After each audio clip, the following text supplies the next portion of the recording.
Hola a todos, ¿cómo están? Soy Erika y bienvenidos a mi canal. Hi everyone, my name is Erica. Welcome to my channel. For those of you that are new here, I'm a professional Spanish teacher who also makes videos here on YouTube. So if you want to learn the language, I have a bunch of lessons on my channel that you should definitely go and check out. Pero hoy vamos a hablar de los errores más comunes que hacen mis estudiantes en español. So today we're going to talk about the most common mistakes that a lot of Spanish learners make when speaking Spanish. So, vamos a hablar de prepositions. We're going to talk generally about prepositions, a mistake that you might not have learned about in school. We'll talk about some more false cognates, which are always important to know so that you don't make communication errors.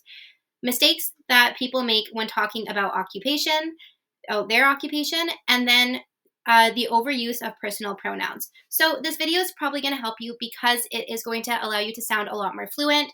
It's going to remove you from, the way that students speak when speaking Spanish, close to how an actual native speaker would speak. It's just some of the common mistakes that you might not have learned in Spanish class, okay? Y bueno, si te gusta el video, por favor, suscríbete. And if you want any full video on any one of these topics, just let me know down below and I'll be sure to make that as soon as possible. I'll also leave my Instagram link down below in case you want to follow me there. Y bueno, vamos a empezar. So let's start with prepositions, okay?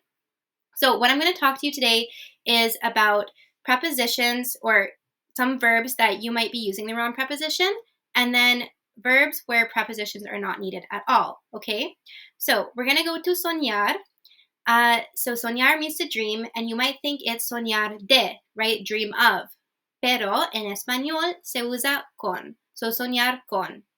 Dream with, okay? So, por ejemplo, soñé con mi perro anoche.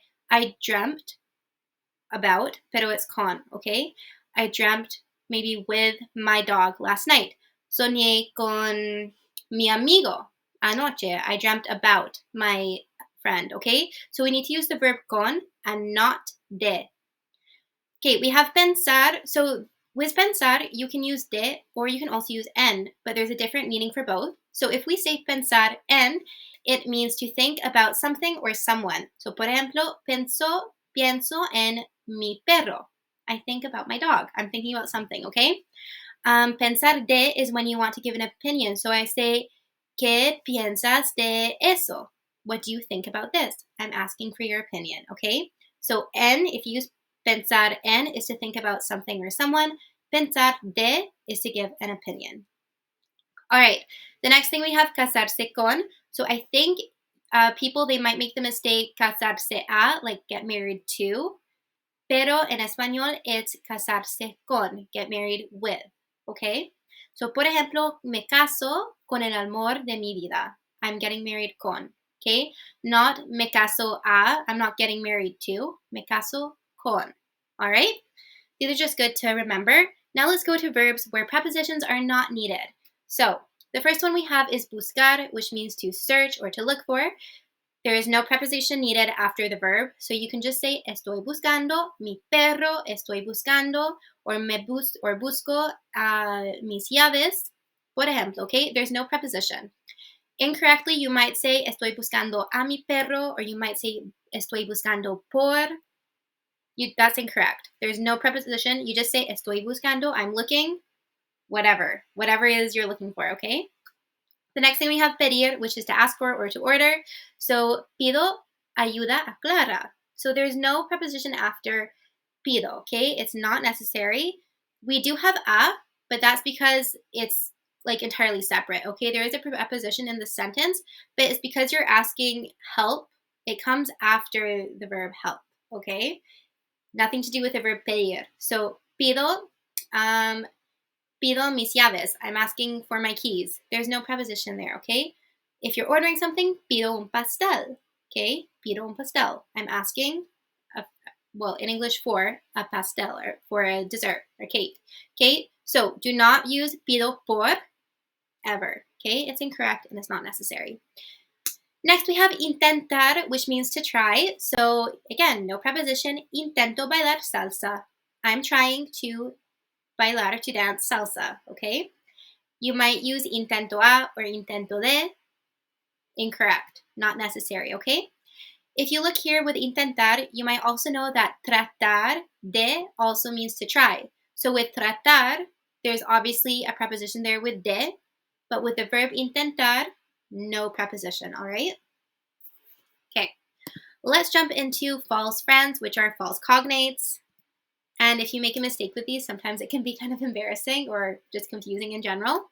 All right, so we have, in this side, I have Spanish, and on this side, I have English. So we have pie and pie. So pie means foot, pie, pie. Okay, so if we want to say a pie, though, in Spanish, we would say tarta. All right?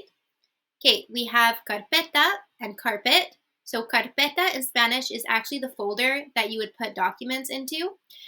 If you want to say carpet, it's alfombra. All right? Ropa and rope. So ropa is clothes. If you want to say rope, you can say un cuerdo or una soga, I think. All right. We have éxito and exit. So éxito in Spanish means success. If you want to say the exit, it would be la salida. Okay? Fábrica and fabric. So fábrica is a factory. If I'm trying to say the word fabric in Spanish, it would be tela. Okay? Recordar and record. So recordar means to remember. All right? If I want to say I'm recording something, I would say grabar in Spanish. Arma and arm. So an arma is a weapon. If I want to say the word arm, it's un brazo. Okay? Y actualmente and actually. So actualmente in Spanish means currently. So actualmente está pasando. Currently, it's happening. If I want to say the word actually, you need to say de hecho. De hecho. And that's how we would translate to actually. Okay? So don't say actualmente unless you're trying to say currently. All right, let's jump to the next one, which will be personal pronouns. Okay, so what I'm going to talk about here is the overuse of personal pronouns. So as you gain more fluent, or as you become more fluent in Spanish, or if you listen to native speakers talk, they don't put the personal pronouns in front of everything. They don't say, yo camino a casa, tú haces esto. They'll just say, camino a casa, haces eso. They cut out the personal pronouns. So when a verb is conjugated, like this is the only time you're going to be using a personal pronoun. When a verb is conjugated, the same for more than one personal pronoun. For example, if you have ustedes and ellos, you know they're both conjugated the same. Or like él and usted, that's the only time when you would plug in that personal pronoun if the context doesn't tell us who we're talking about, okay? So you kind of only plug in the personal pronoun when you want to clarify who you're talking about, okay? Or you can use the personal pronouns if you want to emphasize. Like, for example, tú debes lavar los platos. No yo, not me, tú, okay?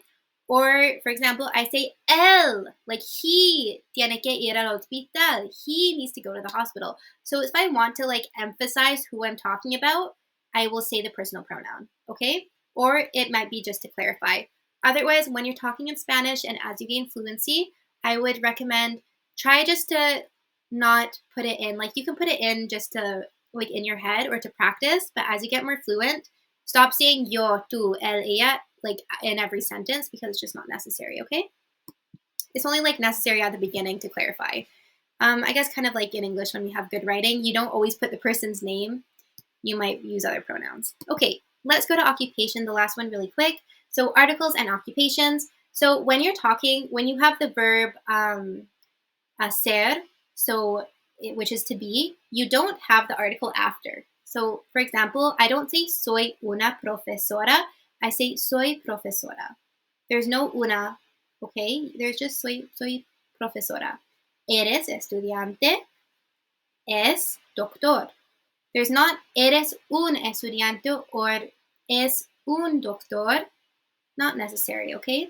We don't have the article, and this is the indefinite article. We don't have it, like the una or whatever, okay? The only time when you will like have these articles, it's like if you're talking about it, I guess, in the third person or you have another sentence with it, but it's not really with the verb ser, okay?